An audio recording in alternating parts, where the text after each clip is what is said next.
Christ, even for me my hair's bad. Morning, it's quite early. The reason I'm making a video at this time in the morning while somebody's getting ready for school is I just went to the shop and this is what was there.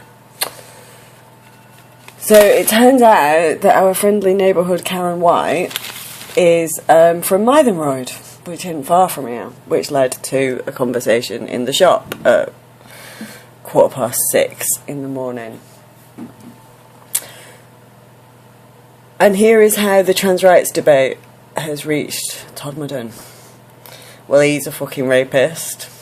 And there was that one in Burnley, that Gary Dean, he broke into all them little girls' houses. And then there were that one who run at the Fell Running Club, who was a double attempted murderer.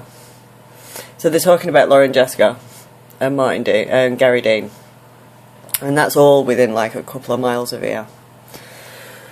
Now, it was always inevitable that this aspect of abusive and predatory masculinity would show its head when you opened the door that the GRA opened. We should have known that. It was ridiculous.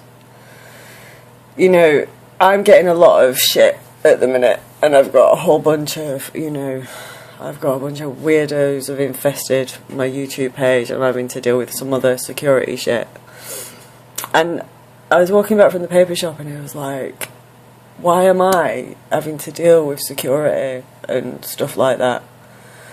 And the reason is because in 2004 there was a Gender Recognition Act debate that was largely about a bunch of MPs who couldn't give a fuck about anything, try to deal with their homophobia.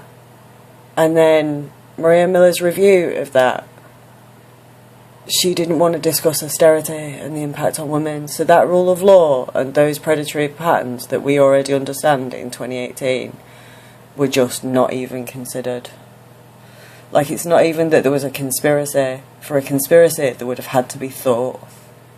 They just weren't considered. And so now, I live in a town where there have always been trans people. And the backlash, because of this, is going to be felt by them. There's a lot of people who should be fucking ashamed of themselves with this, but most of them are narcissists and don't have any fucking capacity for shame.